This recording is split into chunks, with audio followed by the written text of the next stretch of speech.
everyone. Thank you for sticking around. Thank you to Sean McMullen for moderating the forum for the mayor in the last hour. There were some really great provocative questions and interesting answers and all good things. So thank you, Sean McMullen, for that. Now it's time to talk about who's going to lead, who's going to be leaders in our town council. And we have three great candidates. We have Jon Gerson, Bridget Hill-Zayat, and Nate Engle, who are all here participating. And just to review, we're going to have a minute and a half for the introductions. Each candidate will make an introduction. Then we're going to go into the question and answer. We'll have a minute each for answers. Sean will be holding up signs like the ones I had here, and those will be visible to the candidates. 30-second, 15-second, and then wrap it up, as we say in radio. We'll, let you finish up your sentence. But if you go on too long, I will jump in for that. We want to thank the town residents who submitted a lot of questions for this forum. Like Sean, I will be using those questions at my discretion in terms of making sure each one is not targeted to one specific person, but something that everybody can answer. And I'll allow for follow-ups or discussion as the conversation flows if it's necessary. But we will try to keep things moving. We do have a lot of topics we want to get to, and we have about an hour set aside for this. And I know a lot of people have already been hanging on, listening for the past one. So we want to get things going underway. Don't have a coin to flip, but I see Bridget's in my screen is first, and then Jon, and then Nate. So I'm just going to go with that for the order, for the introductions. And so I don't want to take up any more time. So why don't we go ahead and start and allow each candidate to introduce themselves.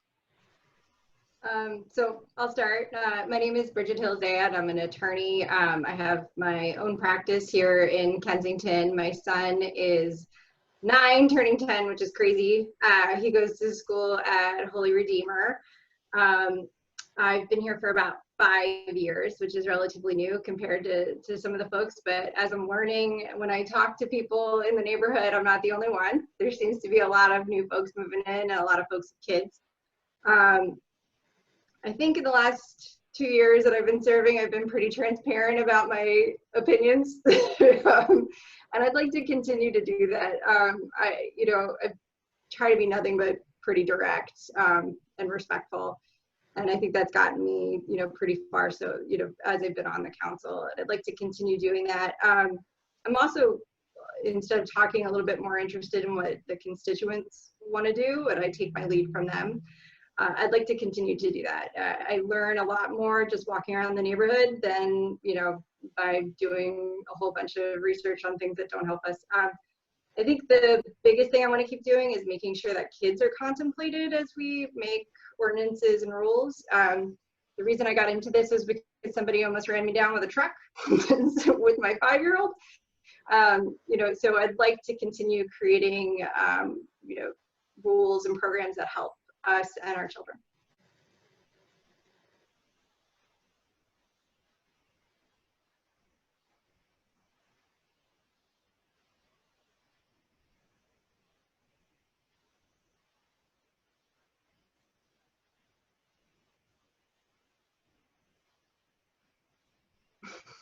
Hi, sorry, we had a little bit of muting issue there, working out this technical thing, but let's go on to Jon.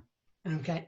I want to echo Bridget's appreciation to both Rob and Sean for their volunteer leadership to put this together. It really is a good public service for our community, and I think indicative of Kensington.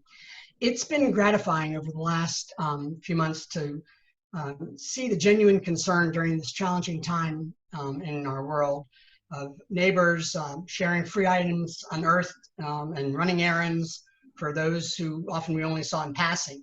And at a time when it feels like our world is kind of out of control, I've been reminded how fortunate we are to live in a special place like Kensington, where neighbors and friends every day demonstrate the value of living in a place like Kensington with warm, authentic relationships.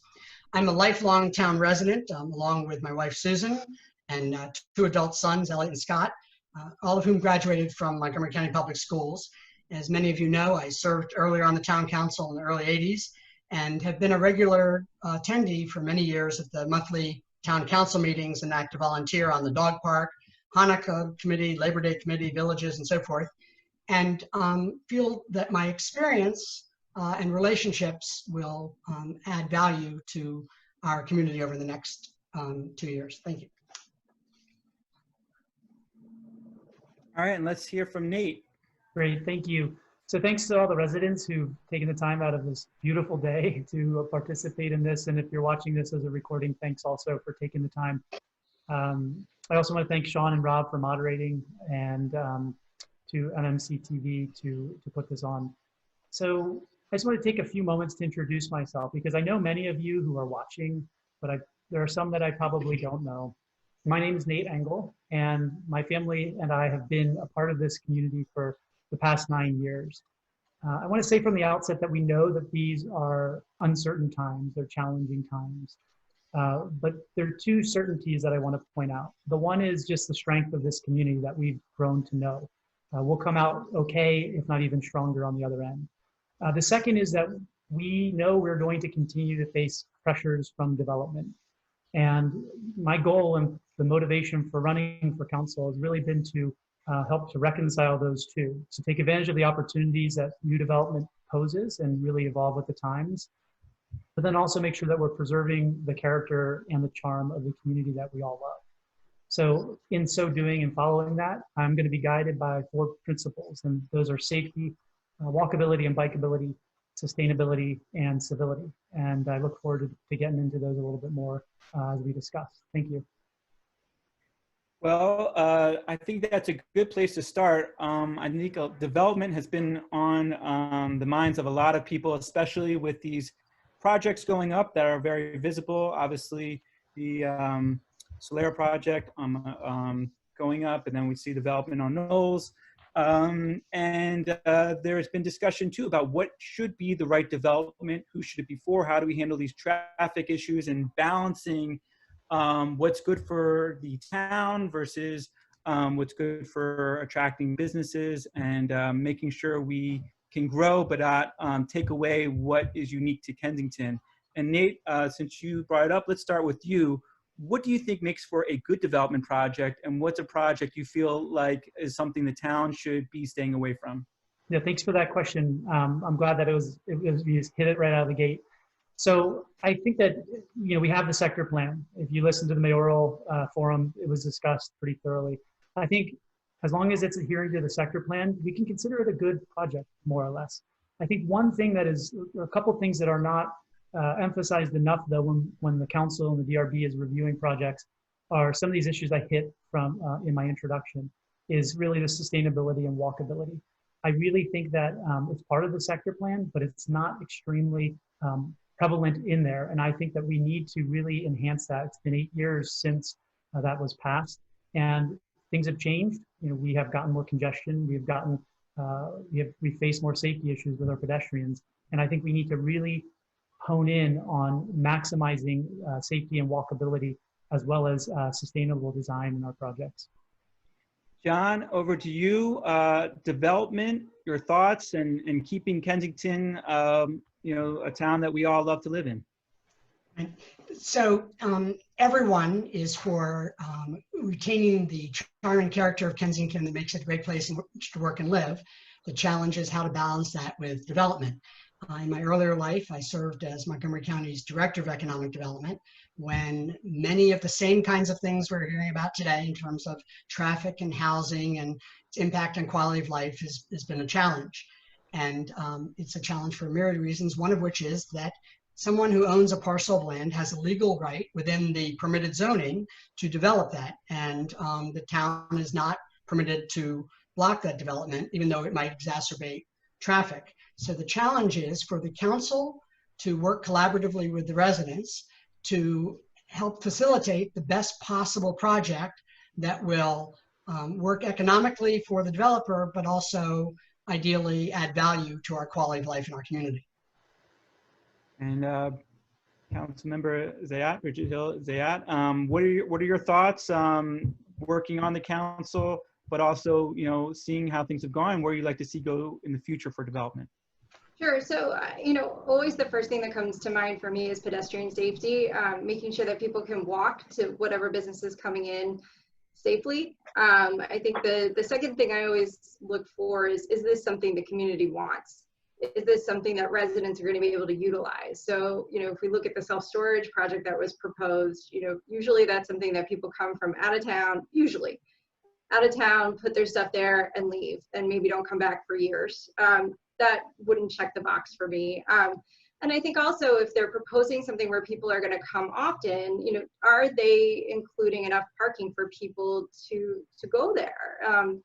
You know, if their idea is to park in our neighborhoods, you know, that gives me some concern. So, you know, and then there's always the lesser ones of making sure that the trash can come in and out, that, you know, it is practical in the sense that people can come and go. I want to turn now to the question of development as it relates to our next generation. Bridget, you mentioned kids. I know, Nate, you have kids my kids' age, and John, you've had kids you raised here too. So what can we do? There is talk about, you know, having a swimming pool or community center or all these other things. As we heard from Mayor Furman, there's also really a lot of restrictions too on what we can do given budget restraints, given what's going on with the coronavirus and how that's going to do things, given the height limitations. But we do have more tax revenue potentially coming in from these new developments, all these new residents coming in who will be supporting the budget. So if you could think of a project that's actually doable and feasible, what would it be? Let's start with you, John, specifically to support kids and you know, that next generation of Kensington residents. So your question is the same kind of question that has been asked for as long as I've been in Kensington and as long as I've been in Montgomery County, because everybody has strong ideas about the kinds of things that they think would fit best in their community. And obviously no one was for the self-storage. And that's why at the end of the process, it didn't happen. And everyone would like to have low-rise boutique stores with no traffic. But the reality is that you have to look at the parcel. Fortunately, we have a sector plan, a new sector plan, which was the first in 30 years. But to try and help bolster commercial development is important because the burden on residential has shifted from commercial to residential in terms of tax revenues. We can't keep raising taxes. We have to have viable economic development in our community. Nate, what do you think about development specifically geared toward children and youth? I have 2 points I want to make here. So there's a specific opportunity that we have with the Housing and Opportunities Commission building, and I don't want to, I'm guessing Bridget will probably want to talk about this because I know she's been directly involved with it. But I do want to say that we have secured, with their help, with Bridget's help in the District 18 delegation at the state level, to secure funding for making that into a multi-purpose recreational center. I think that is something we need to advocate for, and we have an opportunity to do that. We need to work with the county, obviously, and work with the state officials, but that opportunity is right there at our disposal. The second is that I don't think it's really necessarily one-off ideas. I think we really need to have a shift in thinking that every single project that comes before the DRB and before the council really need to send the message that we're thinking about our future. We are pushing for environmental sensitive design, we're pushing for bike lanes, and we're pushing for the maximum safety and walkability in every single project. So I think that it's going to be a progressive pursuit, but we'll get there. And Bridget, what are your thoughts? So I think the HOC was a great example. You know, back before all this shenanigans started, I went down to Annapolis and testified, you know, at the General Assembly Subcommittee about getting funding, which we were successful in getting. So we got $100,000 for the HOC to repurpose. And, you know, the idea that this could be something that everyone uses and then to have preschool would be awesome. I don't know about any of the other parents around here, but $30,000 a year to take care of some of these kids who can't go into kindergarten is a lot. And you know, if we could have something that would address that in town, how great would that be? I think we could also find other sources of funding to get it up to what we need. I don't think for a second that $100,000 is going to be enough to do what we want to do. It's not, but we can pursue that, and I think it would be a great use of our time. So whenever people talk about what's going on in Kensington, everyone's always like, what about the traffic on Connecticut Avenue? This came up in the mayoral forum. There's been this Summit Avenue extension proposal that's out there. It looks like it's still going through, but it's still maybe years in the future. What can be done short term? What can be done long term to continue to make our town walkable and bikeable, but also alleviate these long-term issues with traffic and making sure that it's safe to walk around and bike around and be a pedestrian in Kensington? We'll start with you, Bridget. So I think it would be worthwhile to participate a little bit more and to pay more attention to Mark. I think Mark is a huge asset that we have in this town. Tons of folks are traveling into DC every day, and the schedule just doesn't work for a lot of folks. I don't know anybody who looks at their watch, it's 5 o'clock, puts everything down and gets ready to leave. Nobody can do that. I think it would be well worth it to work with the General Assembly and perhaps talk to CSX and see if we can get a more appropriate schedule for folks here.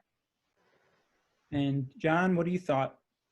I appreciate the thoughts of Bridget and Nate.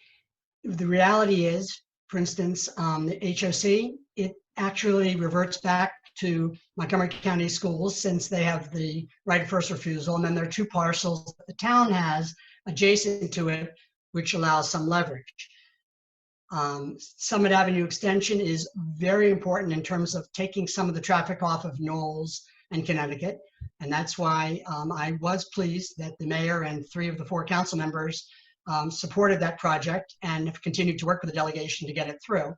Because talking about livability, walkability, and pedestrian, everyone wants that. But if you don't have a viable option, it's, I think, not real. Those kinds of projects are important. But I agree that the relationships in Rockville and Annapolis are key to making those things happen. And Nate, you talked about this already, and I want to add on a little bit because we're talking about the community center at HOC. What happens if there's increased traffic there? That's a question that just came in. How do we keep things going in terms of having a more walkable, bikeable place, and also keep developing and make sure that developments that happen adjacent to or right next to neighborhoods aren't going to squash all these or you know, make things really unbearable for the people who live right Yeah, there. I mean, I'm going to sound a little bit like a broken record because I think it comes down to, in the short term, every project really just needs a very careful review and a very thorough eye towards this.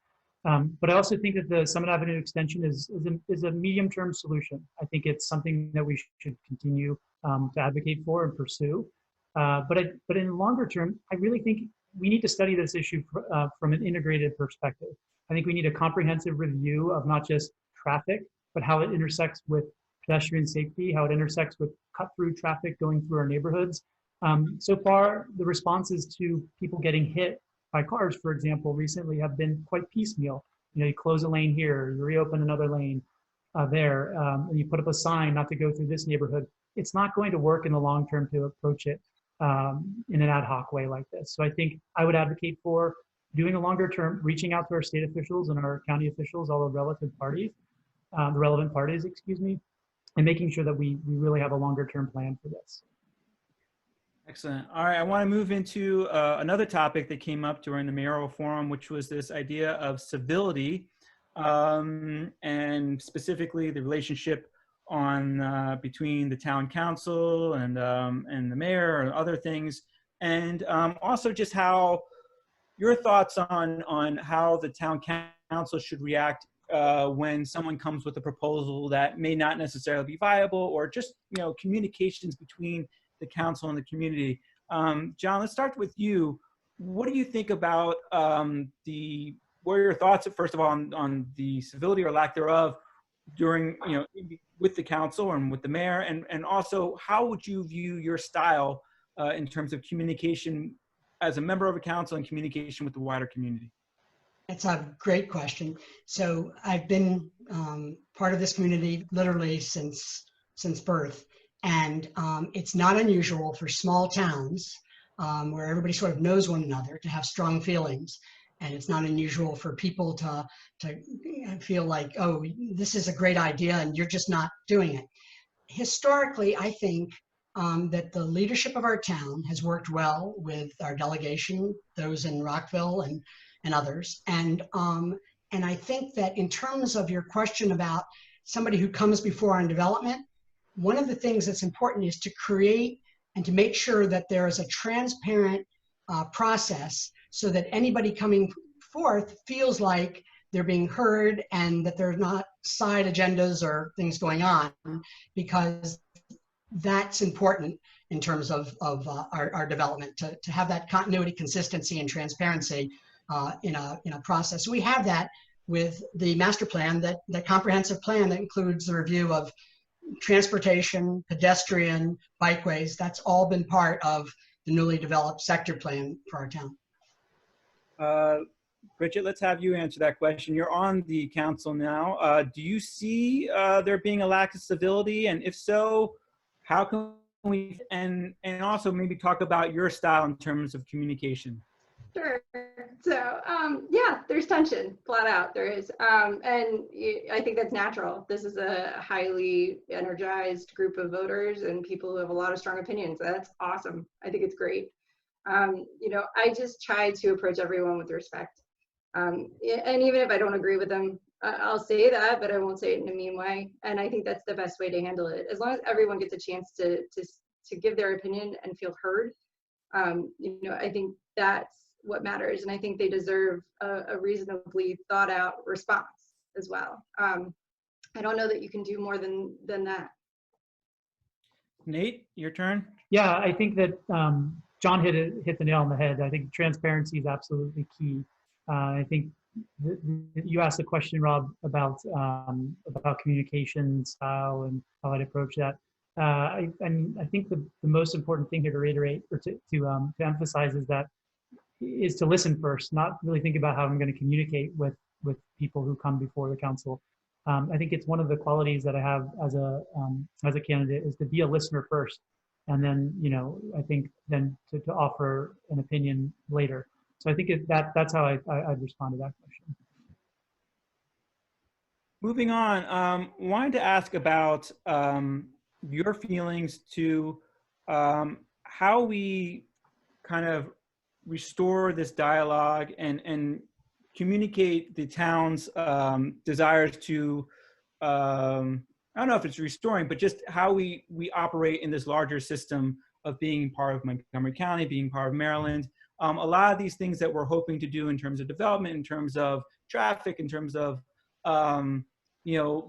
bigger projects mean that we or those in the town council have to be balancing the needs of what the people in the town want versus what's doable for the county budget or the state budget. How do you see yourself as working with all those different levels of government, and can you talk about your experience in cutting through bureaucracies so that you can get maybe a complex project passed through and keep things going with forward momentum? Let's start with Nate on this one. Sure, thanks for the question. It's a really complex question, actually. So I think that the first thing is that we need to have good relationships, and those are needed at all levels of government. It's important that we have good relationships with our county elected officials, but then also the staff. It's important that we have good relationships with the staff, for example, the Highway Administration for the state of Maryland, but also our elected officials who are representing us. I think I have that experience. I've been involved with the District 18 Democratic Caucus for the past several years. I've been a part of the Montgomery County Water Quality Advisory Group, but I'm not going to pretend that I know everything or I have all the relationships. If elected, I will really work to proactively build them and strengthen those relationships. And I think that's what we have to do. We can't wait around. We have to do it and pursue it aggressively. John, how about you? What do you think in terms of how to have that balance between weighing what residents want versus being able to communicate effectively with other parts of state government or county government to get projects completed? Well, if you're on the town council, then your job is to represent the residents of Kensington and advocate for their interests. You're not using it as a position where you're passing through to run for higher office or whatever. I feel proud of the fact that I've worked for the county council, the state legislature. I was the department head in the county government. I have worked for 15 years closely with the senior leadership of the school system and have headed a nonprofit working closely with the business community to create public-private partnerships. So I would absolutely concur that relationships matter and they're key to getting things done. And so the challenge for any council member is to hear the diverse interests of residents and then try and help facilitate those coming together and with the other elected officials who help with the resources. Bridget, what are your thoughts on this? I think part of what I was talking about before sort of hits on this, being able to have a respectful and ongoing dialogue with some of the folks who are in charge of these areas. So, making sure we can talk to our delegates, our state senators, and at the county. And I've done that, in this context and also in, my capacity as an attorney. So it's something I feel comfortable doing, and I've been able to do it pretty successfully for the last 5 years. I have pretty good relationships with those folks, and when I have something to tell them because a constituent has said something, they've been pretty receptive. So I know too, I believe it used to be a rule that council members need to also serve on a committee. Is that correct? Yes, Bridget. So maybe if you could talk about the committee you serve on, or in the case of John, Nate, what you intend to serve on, and kind of where you think your area of expertise that you can really bring that's going to make our town council the super team of having all these great people who can really enhance the quality of life here in Kensington. You want me to start? You can go first, Bridget. Okay. So I've been working mostly with the traffic committee. And I think maybe this is universal, but when I came on, I got this, I know this, and frankly, I didn't. I had a lot to learn, and I still have a lot to learn.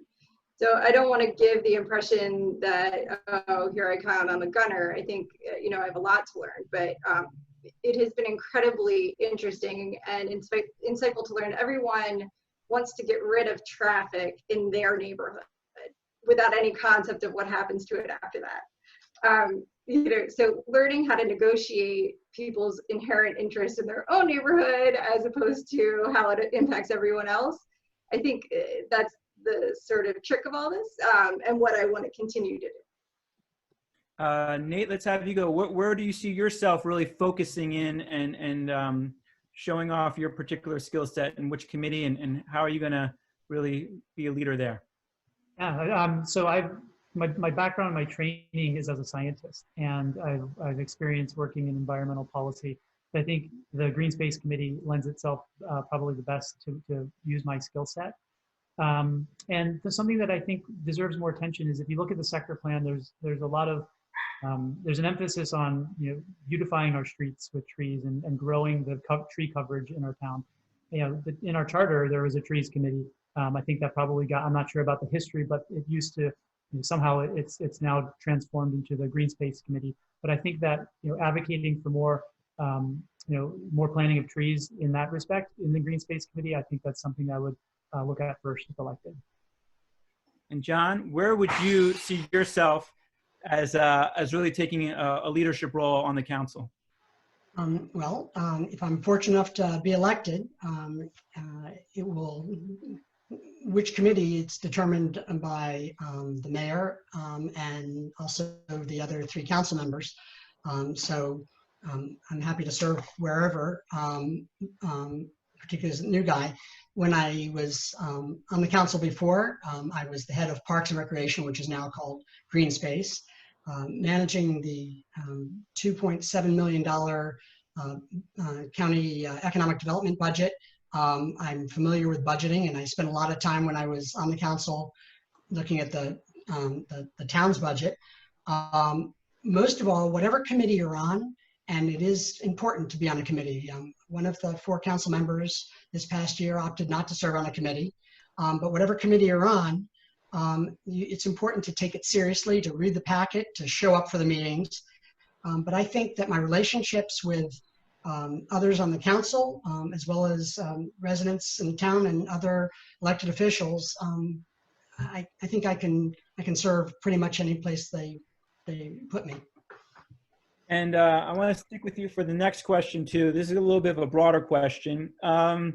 Just about the general direction of where we're going in Kensington. Right now, I mean, we are dealing with the immediate crisis of the COVID-19 and the coronavirus, and maybe, town businesses having to deal with lost revenue or even closing. But overall, where do you see the direction of the town going, and what do you think needs to change if you don't like the direction? Where do you think really we need to put more resources, put more time into this to get us on the right track? John. Okay. So I guess what I would say is that the town is a great place in which to work and live, and it is because of generations of mayors and councils and residents and volunteers who've helped to do that. Our historic preservation has deep roots in the 70s and 80s, and our being a viable business place is because of many people who've done things. So in some respects, it's on the shoulders of giants. So I guess I feel very positive about the town. If it were a stock, I'd invest in it. I think its future looks bright, but obviously there are going to be challenges, and the measure will not be how we deal when things are going well and those things on which we all agree, but on those kinds of challenges, some of which have come up in today's debates and will come up in the future. Nate, let's have you answer that one. Yeah, so I think that I think it's really important to before getting to the where is the new growth or development going to happen, how do we what's the vision that we have for the town? I think it's important to touch on one point that you made, which is that we're in the midst of the coronavirus, and I think that we shouldn't discount the tremendous impact I think that it probably will have on revenues for the town. And I think we really need to be cautious about saying and committing right here to anything to expand our, for example, upon our capital improvements project. I think right now we should be in a maintenance mode, to be quite frank with you, because this is really going to potentially hit our town. So that's first and foremost. But then as we come out of it and we continue to develop, I think it's again creating that environment that is attracting small businesses that want to have storefronts that people want to walk to, and we have to be able to create that environment for them to be able to walk and really provide that in again every project that we have. And Bridget, where do you see us going in a direction? And do you like the direction we're on, or do you think we need to make a turn, or even pump the brakes, as Nate was saying, just to account for this immediate crisis, and how do we then pivot after that? Yeah, I think a lot of what Nate said is true. I think it is a completely different world that we're in now than we were before. With, I think the last time I read it was 25% unemployment, with 36.5 million people who are filing now. I can't even imagine. So I think that we're going to have to really pare down what we spend on, frankly, and do with what we have in certain respects. That said, I think the town is better now than it was when I got here. We have more businesses, we have more dialogue with the constituents, which I think is particularly important. People understanding when meetings are happening, how they can participate. Those things I think are going to become increasingly important. And the example of this, we're on Zoom right now. We had tons of people for the mayoral part of this, and we had tons of people for the last council meeting. I think that's great. I want to keep doing that.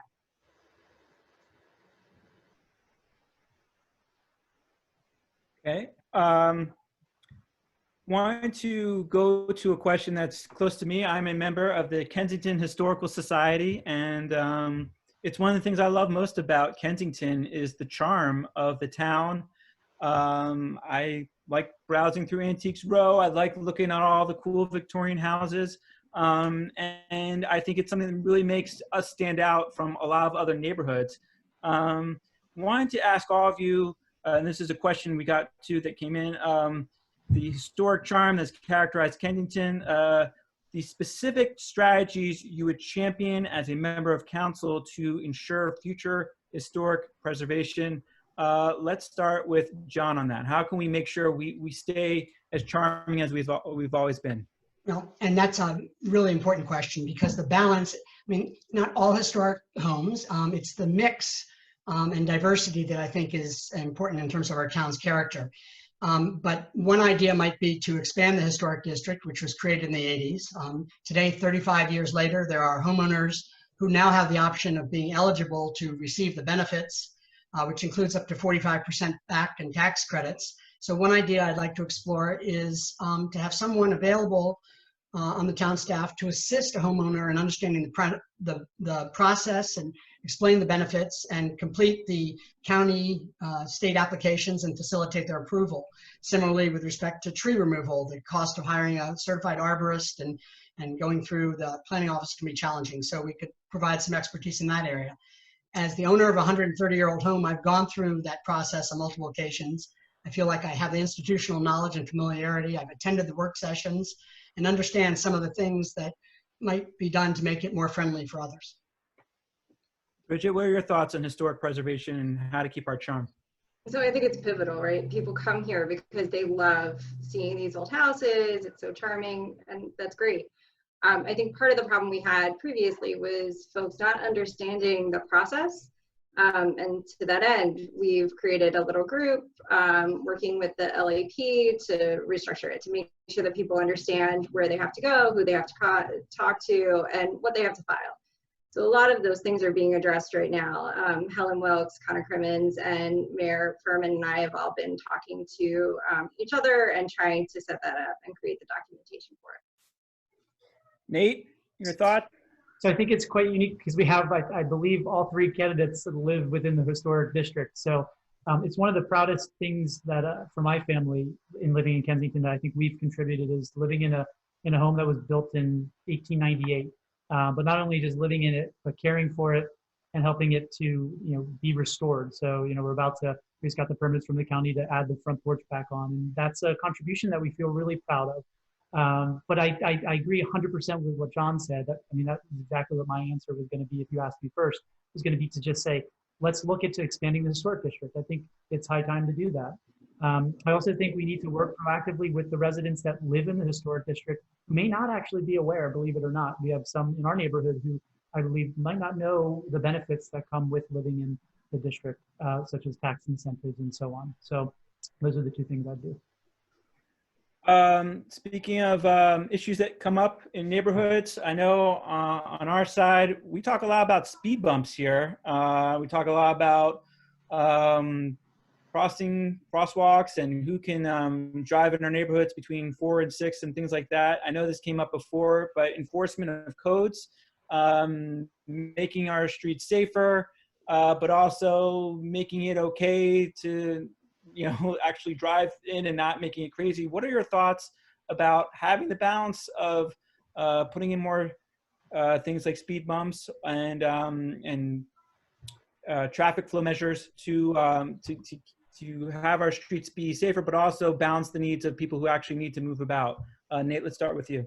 Yeah, I'm for traffic speed bumps or speed humps. I think that the town council has done an excellent job over the last few years to hire the Montgomery County Police Department, to regular staff of the Montgomery County Police Department to patrol our neighborhoods and to enforce these measures.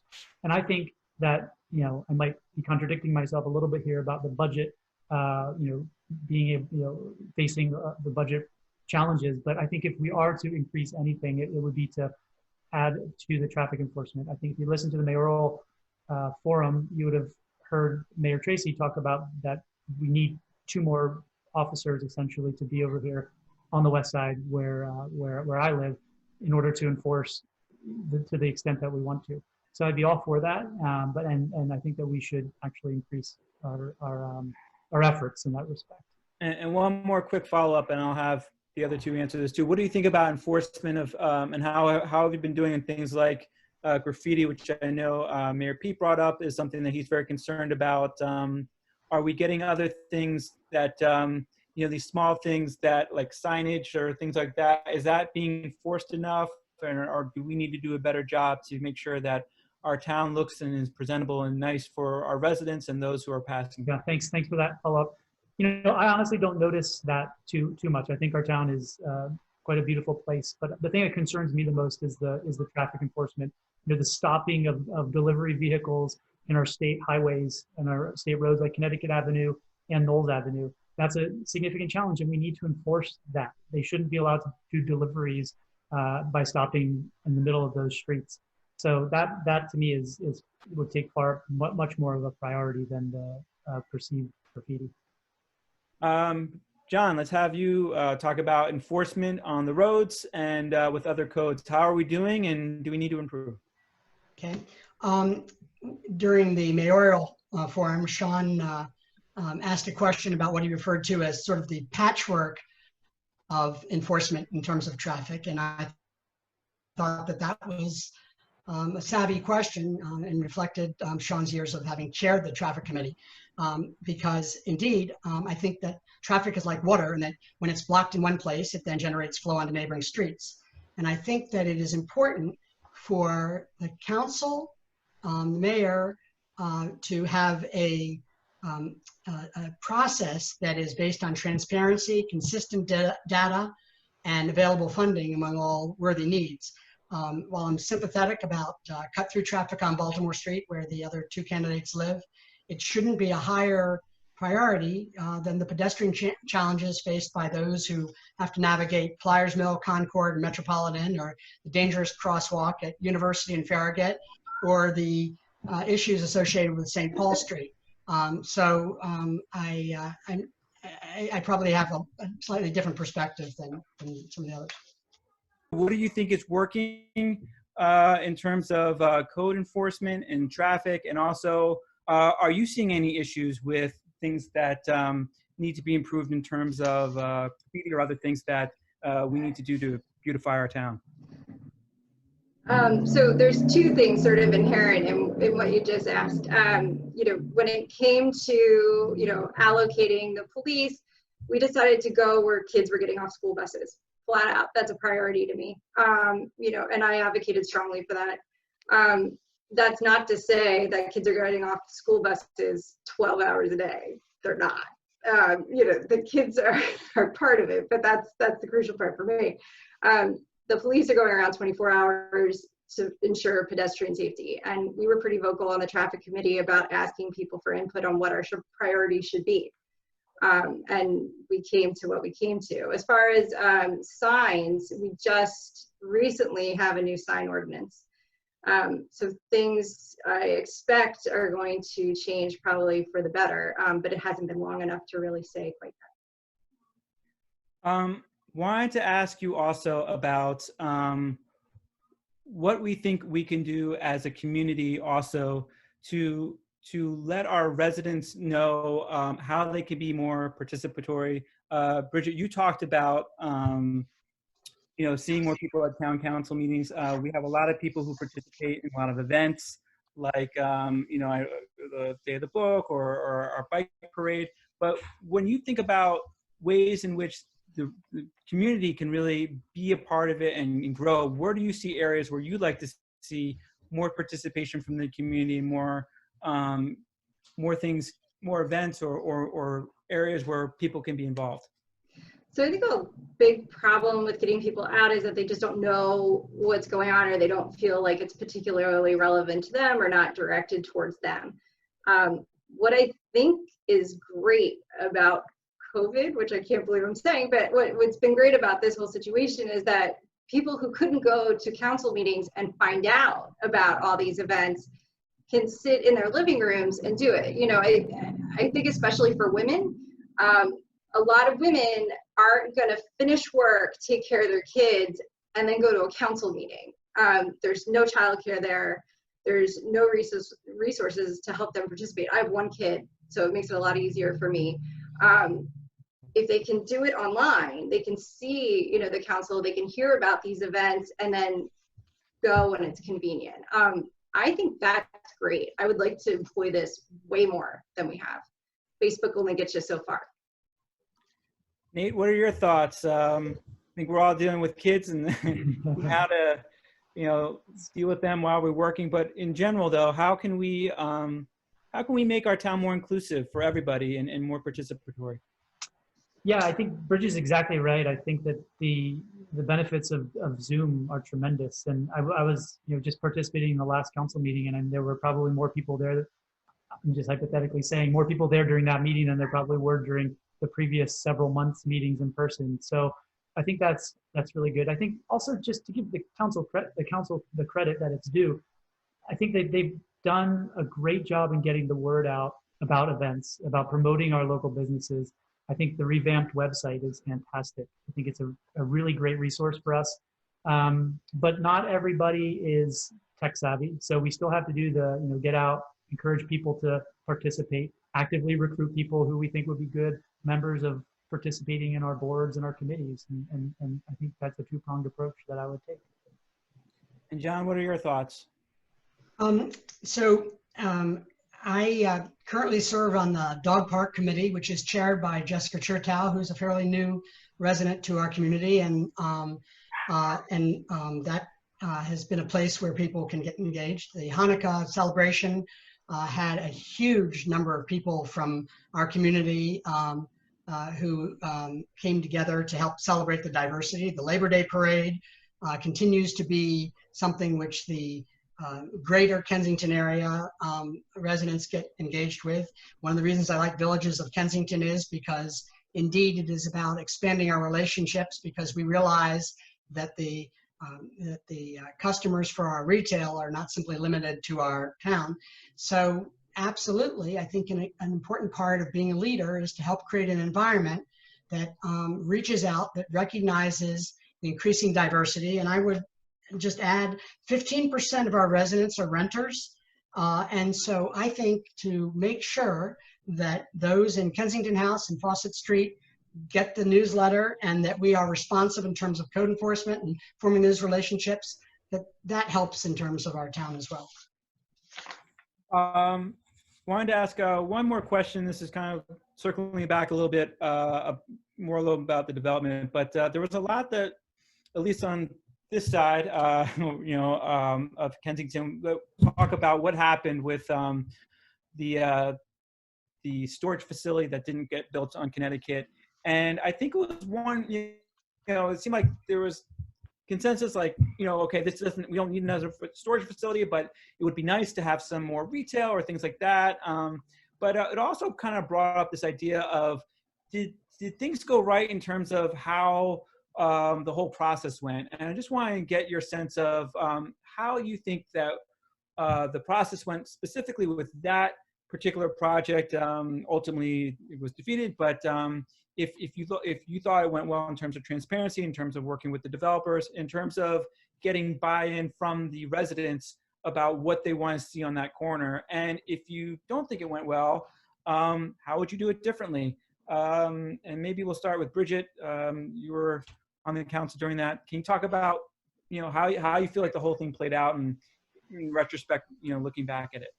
I think I'm not on the DRB flat, so just put that out there. But the developer comes to the DRB and shows them the plans, and we give suggestions, and then they come back. And I think they may have interpreted us working with them as, yeah, keep going, which I'm not quite sure why. Pretty much everything they showed us was terrible. And then they just kind of got sick of us and it went to court. And I think it was pretty clear from the beginning, everyone I talked to, that they hated it. Everyone hated this. None of the promises were articulated in any sort of legal way. It was all sunshine and rainbows. For as great potential as it maybe had, I saw pitfalls and disaster, and I very publicly said so. And Nate, what do you think could have or should have been done differently with that project in terms of from the town's perspective? I mean, I know a lot of it was out of our hands, but is there something that could have been done differently that you would like to see in a way you might have approached that that whole project differently? I'm going to be honest. I was not directly involved with that decision. Obviously, I was not on council. I followed it when it was happening. But I want to share just a personal story about what happened, what I saw happen with the residents of the town. So watching the town listserv at that particular moment was quite troubling. And I think that speaks to the fact that probably something did not go right. There was a lot of vitriol, and it actually is what motivated me to reach out to Delegate Carr and Councilmember Bartram to ask if I could be a member, could also be one of the moderators of the listserv, because I feel like that they might have been in an awkward position to be able to, tamper down some of that quite nasty language and the divisiveness that was being spread on the listserv. So I think that the issue was so divisive. It probably speaks to the fact that something could have gone better. And just in the last couple seconds that I have, I'd say that it probably means a more proactive DRB. John, I guess I keep modifying this whole question as we go along, but what do you think we can take away from this experience, either as our approach to these developments, or even as as Nate was alluding to, our reaction as residents and citizens and neighbors to say to when something doesn't go the way we want it, to make sure we can grow from it and do it in a civil way. Okay. It's not unusual for a project like the self-storage to create strong feelings. From my perspective, the process worked.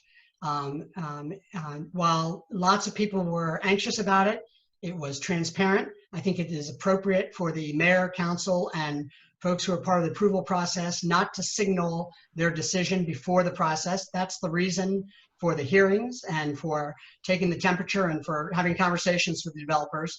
So I think it would be problematic if somebody upfront tries to lead the parade and being against the thing when they're supposed to, at the end of the day, make a decision. The mayor and council unanimously decided against the project, which is why it required a 2/3 vote from the planning board, and the interests of the town were sustained all through the appeals. So from my perspective, I think the process worked. It is a challenge for the person who owns that property, for the Levins.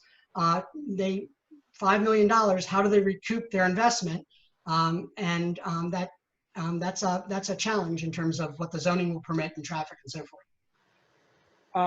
So now is the part of the forum where I steal from Sean and take his questions directly because they were so good.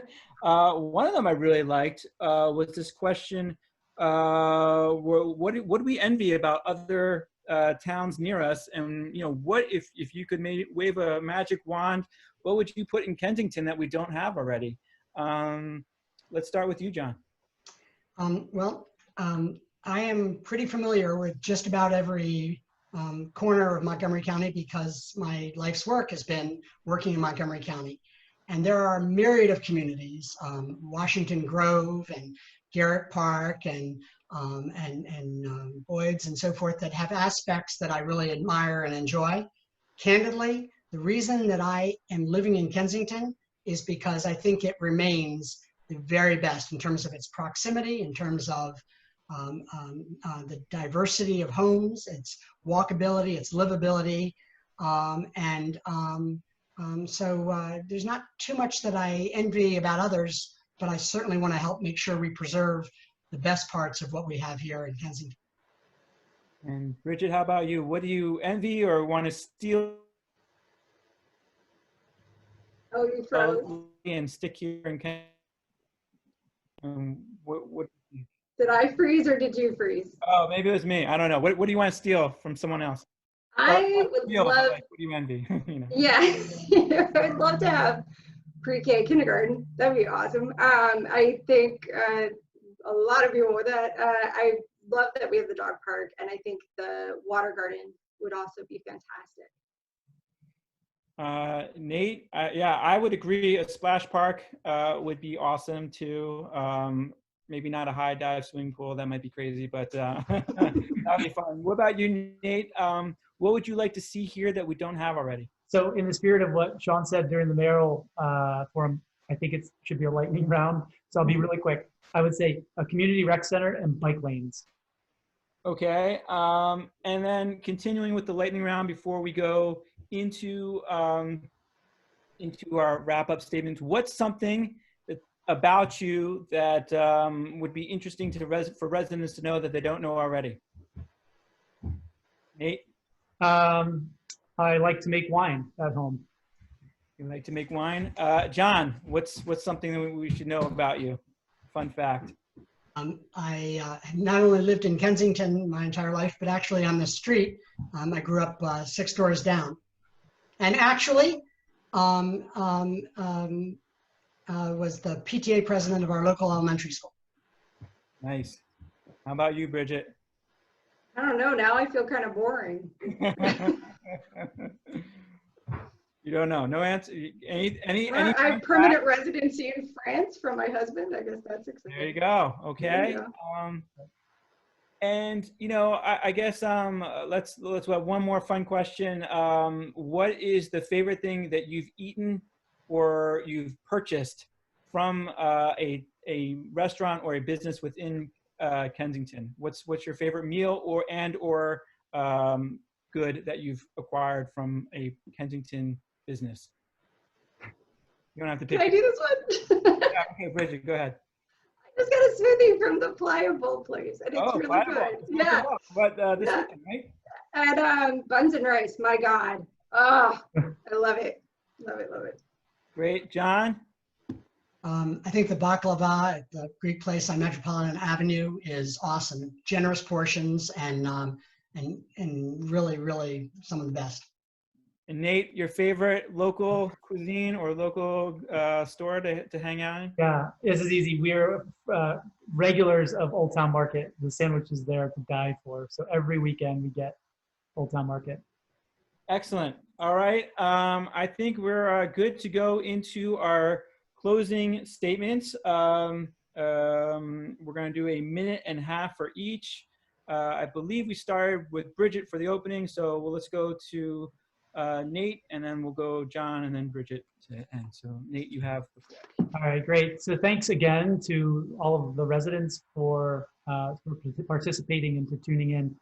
Thanks, Rob, and thanks, Sean, for moderating, and Melissa for putting this on. I also want to thank Bridget and John. I think this was a really, really interesting discussion, and I enjoyed it. So, you know, a minute though to answer questions is not that long, obviously. So if anyone out there is interested in going into more details or hearing my views a little further, or just continuing the discussion, please reach out. My information's in the town journal, and it was also on my campaign literature. But I just want to close by saying, you know, that we have, again, to reiterate that my family and I've lived here for 9 years. And in those 9 years, we've grown to love this community as everyone who's tuned in does. And we know what the strengths of it are, what the things that make it such an amazing place to live. And we also have lived here long enough to know what the challenges are. At the same time, though, I think it's really important to know that I feel like we haven't lived here too long to be entrenched in a particular interest or in a particular way that we see, I don't have intractable views, let's say. So I think as I would come to the council at a particularly unique time in my life, where I believe that I would be able to come with an independent voice, someone who's going to be an excellent listener and offer a fresh perspective. So again, guided by the principles of safety, walkability, bikeability, sustainability, and civility. That's what's going to guide me if I'm fortunate enough to have your vote. Thank you. John? So running for office is tough, particularly I think in a small town where everyone knows each other and it feels very personal. And I think, fortunately, in this council election, the voters are offered, I think, reasonable choices for the 2 seats. I think new energy and perspective is of value, and it's also important, I think, to have institutional knowledge and the history of the roads, issues, and the players in our community. But most of all, I think it is important to have integrity, gravitas, and genuine commitment to public service, particularly in this challenging time. And if I am elected to the council, I look forward to working with Connor and Darren and Tracy in particular, because I think they are a good example of residents who take that work very seriously, work collaboratively with each other and diverse residents, and I think are in our community for all the right reasons. And Bridget? Sure. I want to say thank you to all the moderators, to both mayors, Mayor Tracy and Mayor Pete. I've learned a lot from both of them. I think I could say that. And, you know, I also want to say thanks for accommodating my particular situation and for doing this on Zoom. You know, this is part of what makes Kensington pretty great. So thank you for that, everyone. You know, I also want to thank the town. These are some of the smartest, most engaged people I've ever seen, and they're hilarious and awesome and so wonderful. You'll be at a committee meeting and someone will say, well, when I worked in the White House, and you're like, maybe they have some insight that I don't have. So it has been an absolute honor. I love learning from these folks. Thank you so much. Well, excellent. Well, thank you so much, Bridget Hill-Zayat, Jon Gerson, Nate Engle. I want to remind everybody that those ballots should have been mailed to you, and you can get them in on the 1st, Monday, June 1st by 9 p.m. You can mail them back, or you can drop them off at Town Hall on the main level, not the bottom level, the main level. There is a box to stick them in, and please do, get those in by Monday at 9 p.m. Thank you so much to MMCTV for hosting us and for putting this on air tomorrow. So if anyone is watching now and wants to see it tomorrow or tell their friends you missed it, you can watch it on MMCTV. Thank you also to Sean McMahon, Mayor Tracy, Mayor Pete, and to everyone else. And thank you who are all listening and watching and accommodating me as I'm here at home. We're all parents and figuring out how to get through this. And thanks for everyone for adjusting and working with this new technology. So best of luck to all the candidates. And thank you again to everyone for tuning in.